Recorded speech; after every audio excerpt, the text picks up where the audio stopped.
Hi folks, I'm Tina Hui with Follow the Coin. And guess who this is? I'm Jason King from Sean's Outpost in Bitcoin Across America. Wow. So, are you tired or what? Right now I'm pretty exhausted. And I think that's actually more from yesterday when I finished the run. There were so many awesome people there that wanted to hang out, and I hung out uncharacteristically late for myself last night. So I'm a little exhausted right now. Well, could you tell everybody about Sean's Outpost and your passion for Bitcoin? I understand you were running all the way from Miami to San Francisco just to support Bitcoin, raise awareness, and then most importantly, to end homelessness. Yeah, that's right. So I founded Sean's Outpost, which is a cryptocurrency-based homeless outreach that we started in Pensacola, Florida. We now have locations in Dallas, Texas, and we're opening them in Toronto, Canada, and Vancouver, Canada. So Bitcoin Across America, what I just finished doing, I started on January 26th from the North American Bitcoin Conference in Miami Beach, Florida, and I ran on foot over the course of 4.5 months, and I just arrived in San Francisco yesterday. How many miles is that? So my total run was 3,237 miles. Wow. That's all you can say is that's amazing. How do you know how many miles you run? Did you have a Fitbit? Well, no, I used Google Track, but it's really, I was very diligent about keeping track of how many miles I was running each day. Which cities, what states? Tell us everything. So we came Florida to Alabama, Mississippi, Louisiana, Texas, which was massive, which was a full third of the trip, and then into New Mexico, Arizona, came into California, a little bit south of LA, went to LA, actually touched the Pacific Ocean at Santa Monica, and then came up the coast to San Francisco over the last 3 weeks. Did you jump into any of the oceans or lakes? Oh, of course, yeah. Started in the Atlantic Ocean, literally went to the Atlantic Ocean, touched the ocean, and then ran. And then when I arrived in Santa Monica, it was actually like there was a lifeguard that was like, "You can't go on the beach." And I'm like, "You're just going to have to find me." And I just ran past him and jumped in the water. And yeah, there was a great crowd of people there, and it was a lot of fun. Wow. So, okay, you got to tell me, what is Sean's Outpost? So we're a homeless outreach, and there's a huge homeless epidemic in America. A lot of people aren't aware of. 1.5 million people are going to be homeless tonight in America, and during the course of the year, between 3.5 and 3.6 million Americans will experience homelessness, which is 1 in 100, which is, it's literally a catastrophe, and most people aren't aware of how bad it is. So I thought that I could do a spectacle and raise awareness and start having a conversation with people about how bad homelessness is in America.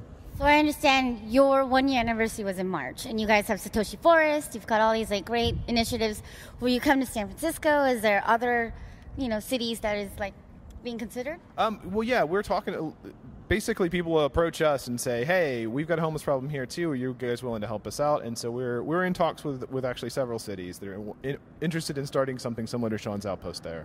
Did you hear that? That's how you get started. If you want to help, you should let Jason know. yeah, I guess that would work. And how many people are part of the team? Right now, I started with my wife and 3 kids on board. They had to leave about middle of Texas, and then so Hard Left 121, who is a moderator of r/Bitcoin on Reddit, has actually been my driver since the middle of Texas for the last couple of months, and it's just been me and him pretty much. Well, I know Texas. I've driven through it once, and it took 3 days, stopping on the way as well. So I need to figure out, what was the math here? Did you, run a few miles, you, plotted it all out, and then take a nap, or, any breaks? How does it go? What happens if you get sick? Well, I got sick a couple of times. You just take time off, and I had to fly to a couple of conferences, or I had to fly to Toronto for CryptoKit, my wonderful sponsors. CryptoKit for their conference in Toronto. But it varied. It was very terrain and weather dependent. Obviously, I can't run as far in the rain or when it's ridiculously hot. And when it was really hot, I would break it up. I would do a run in the morning, and then when it got really hot, I would take off and then run later in the evening. Yeah. It's so smart to have a bus. It really is. Well, it's definitely it definitely gets a lot of attention, and we've had I've talked to over 1,000 people about Bitcoin, that were interested in the bus or had heard about Bitcoin and saw the bus and wanted to come talk about it. So it's been a real experience. So why Bitcoin? And what made you merge the two? And what do you think about the future of it? Well, we started Sean's Outpost almost at the same time we started Sean's Outpost started accepting cryptocurrency, and and it's kind of hard to separate the two now, is that without Bitcoin, there would be no Sean's Outpost. And we've fed over 80,000 meals to the homeless in the last 14 months, and that was done primarily with Bitcoin. And it's because we have a lot of issues that Bitcoin solves for nonprofits and charities, like ease of use. You don't have any problems with opening up a bank account with Bitcoin. Anyone can open up a wallet. And the biggest one is that it allows you to open up to a world stage, whereas really anyone that thinks that your cause is worthy can donate to you from anywhere in the world, and no one can truly stop them from doing that. And that's a real innovation. We've never really been able to do that before. And so Bitcoin does that. And so I like, talking about the homeless, and I like talking about Bitcoin. So it seemed to be like a good idea. Can you tell us what inspired the name Sean's Outpost? Yeah, so Sean's Outpost is named after Sean Dugas. He was my best friend, and he was murdered in 2012. And yeah, it was really sad, and it still breaks my heart. They've caught his killers, and they're both serving time now, but nothing brings them back. But my wife and I were just interested in keeping his memory alive, and it just seemed like a worthy cause, something that we could do to kind of keep his memory alive while doing what we're passionate about. That's really amazing. I mean, well, that's the best part about Bitcoins, or like just the world, right? Like charity is becoming a more, well thought and organized and true altruistic effort. Yeah, I agree with that, and I think that Bitcoin's actually going to allow for a lot of transformation in the nonprofit space. I think we have a lot of issues with nonprofits and charities here in the U.S., and I think Bitcoin's going to allow for a more direct action, more transparent charity, and I'm really happy that Sean's Outpost can kind of be there to kind of be one of the first people doing that. Definitely, me too. I mean, it's amazing what you've been doing. I think it's going to be amazing what you keep doing. Can't wait to see what happens in your 2nd year anniversary. That blog post about your 1 year anniversary was great. So, I mean, please keep doing the great work. Well, I wouldn't do anything else. It's what I love doing. So I will definitely keep it up. Do you have a message for everybody else out there? Running across America is a great weight loss tool. So, I lost 72 pounds in the last 4.5 months. So, yeah, so if you got a couple of pounds to lose, just run across America for Bitcoin, and the pounds will just magically float away. Well, did you train for this, or did you just go, I'm going to start running? I trained, not enough. And the first 4 weeks were terrible, and it was some of the worst time of my life, and I was really in that, what have I gotten myself into? I have bitten off more than I can chew. Well, it was very painful. But by the end, it really was no big deal, just because I have been doing it for so long. I'm worried about what it's going to be like now that I'm stopping. Recuperation. You're like, darn, I have to run around the town like 8 times just to keep up with the regime. Yeah, for sure. Like I might back it down, run a little bit and then run a little bit less, and no cold turkey. So. Right. Well, I mean, will you run again?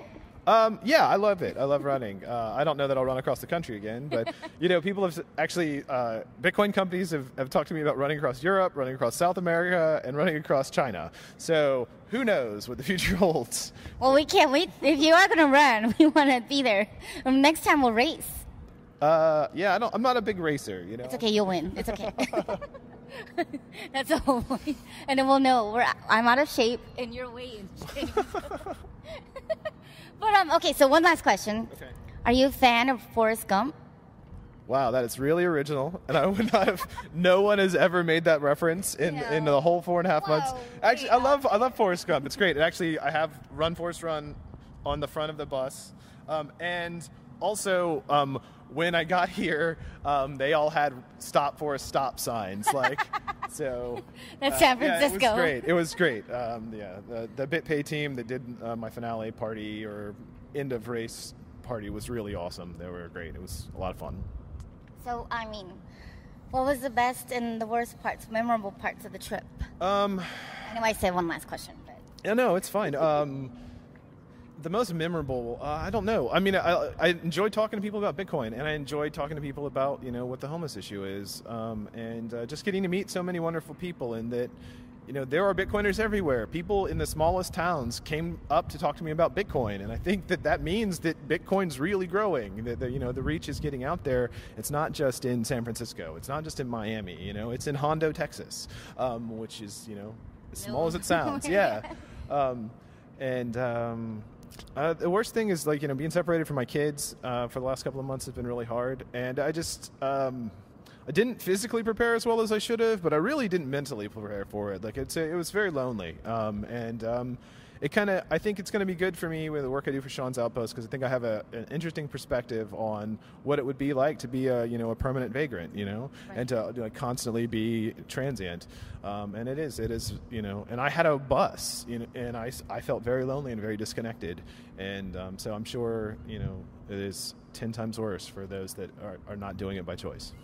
Yeah, well, thank you so much for all the work. It's tremendous. And hopefully, I'm sure you're going to write, hopefully, about it, the experience, and everybody wants to hear how it was. So. Well, I'm going to try, yeah. I've kind of got to get my thoughts together on it. It's not really even hit me. It's a surreal experience that it's over, because it's one of those things I thought, it felt like it would never end. But I think it's a great thing for Bitcoin, right, is that, you start on this journey and it seems insurmountable, but you just do a little every day, and then one day you're done, and everything and you're in the news. You're making the world a better place and changing things. Well, I'm trying to. So. Well, thanks, and go get a massage or something, please. Enjoy. Thank you guys for coming out. I appreciate it. Bye, guys. Woo! Woo!